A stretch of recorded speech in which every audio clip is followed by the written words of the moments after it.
do for public education. And let's also not forget that 4 contracts ago for the teachers, the town infused an additional between $500,000 and $700,000 to our budget to fund it, and that was in addition to the appropriation.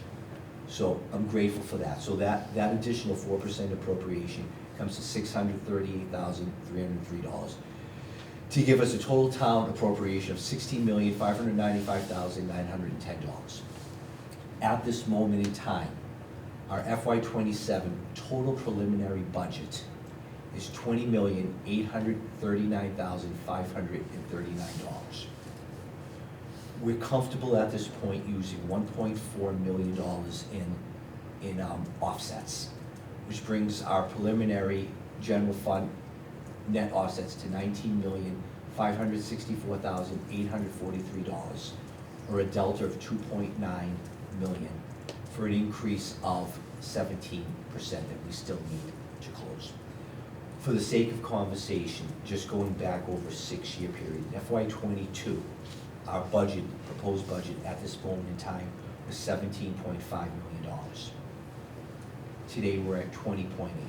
So that's a 19% increase over 6 years, or a 3.2% increase year over year. So and that's in line with inflation, that's in line with what's going up. So a 3.2% increase year over year isn't anything astronomical. This next number is what's concerning. We've averaged, at this moment in time, about $2.5 million in offsets to offset the budget. That's school choice, that's circuit breaker. We're comfortable at this point at $1.4 million. It's a $1.1 million difference. Okay? So that's the reality of where we're at this moment in time. So the numbers of the budget, where we're at, that preliminary proposal, that's in line. The scary part is the ability and the offsets for circuit breaker and for school choice to offset that delta. So what are our next steps? We need to go through, because we haven't done it yet, additional reductions through line item analysis. We're going to go through that 30-page, 100-line per page munis document and go through and look at it. Remember, 85% of our budget is salary. Okay? Utilities, you need to pay. You have to be conservative and real tight in your estimates of what you can do. For utilities, you need to pay. So we're going to go and make sure that we're looking at our projections, we're looking at trends, and if we've gone up 3% each year, we need to make sure the difference between 26 and 27 is that 3%, not 3.1 or 3.2. So we'll go back and we're going to look at all that. And then you look, at supplies and materials. As we always are, using the word prudently conservative, we have been prudently conservative at those revolving funds, at school choice and at circuit breaker. So we're going to look at how we can use revolving funds to offset that delta. And then our last resort, but I think unfortunately this year is a reality, that in order to close that delta, we are going to be looking at some staff reductions. What those staff reductions are, the amounts, we still don't know. I've said this before, staff reductions are always the last thing that we look at, and we need to go through that budget line item by line item. We need to make sure we have conversations and looking at our revolving accounts before we look at staff reductions. But knowing the amount we need to reduce and knowing what we have in our revolving accounts, the only other way to balance that is going to be through some staff reductions, and we'll talk about that in upcoming school committee meetings. Our next steps, we have a meeting on March 4th, which I'll present at that time in update. We have our public hearing with the Finance Committee on March 10th. We have another school committee meeting on March 18th. I don't like the date, but our public hearing is on April 1st.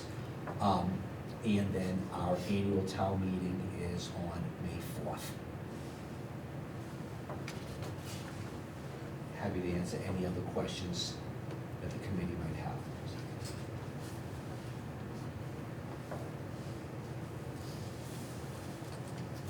It's just reality, right? And so we're doing the best that we can do with the dollars we have, educating all of our students.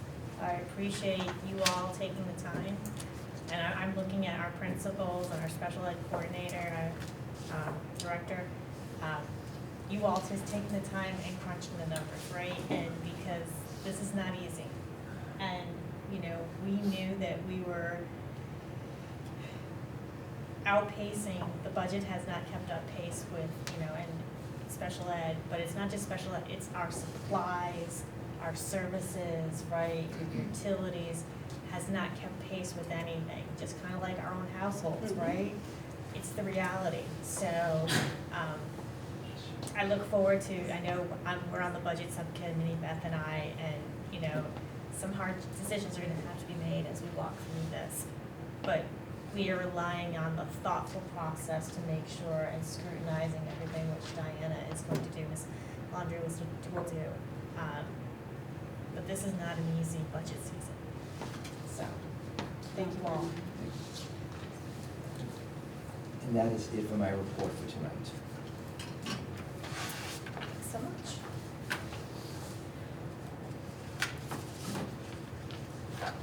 So, moving on to the school committee and subcommittee report, the accounts payable report.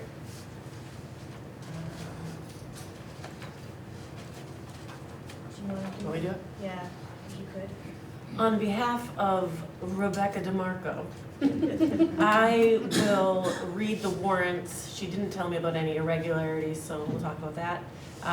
But I would like to, let's see here, cover the account payable warrant number 28 SCH 26, 28 SCH-L 26, with dates of January 15th and January 16th of 2026.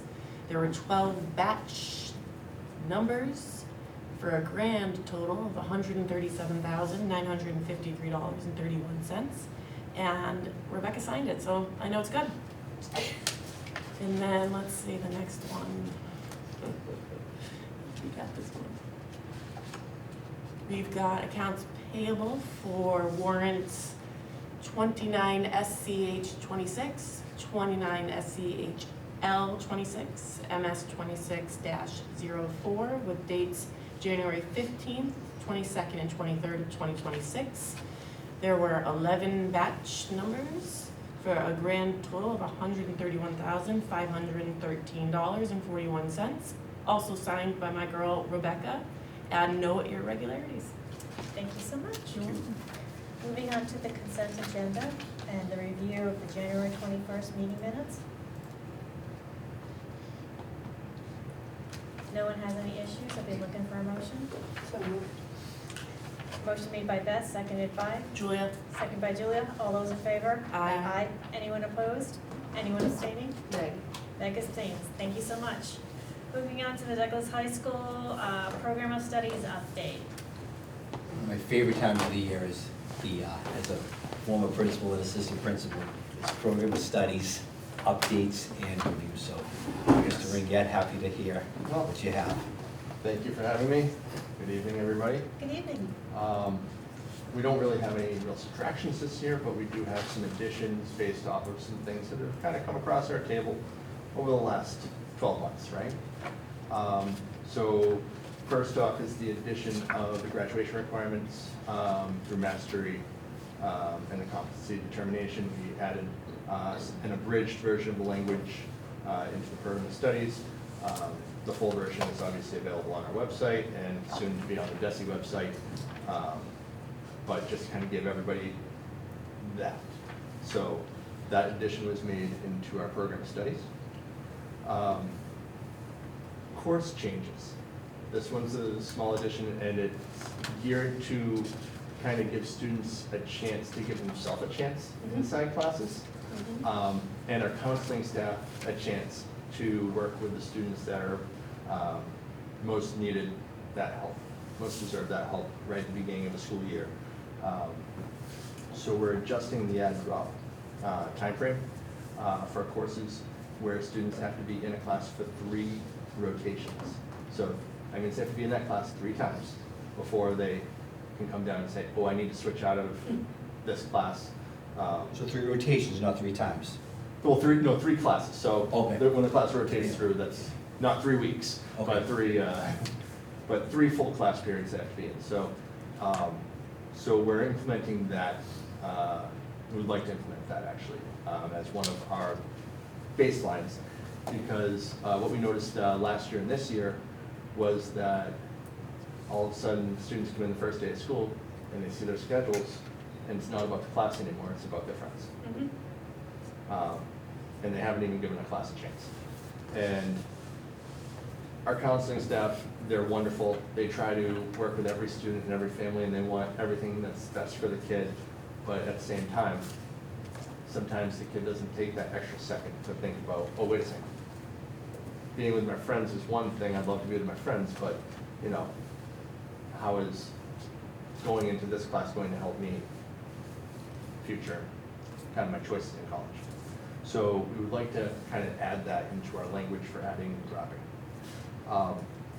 VHS add drops are also another addition that we're looking into. So what's funny about our VHS courses is sometimes, rarely, but sometimes we get students in a VHS class that want to drop that class after the VHS drop deadline, which happens actually before our final deadline. Right. So, because VHS runs through their own guidelines. When that happens, depending on the class, if it was an AP class that they're dropping or a lab science that they're dropping, things like that, we still get a bill for all their lab fees and all their AP stuff. So we would like to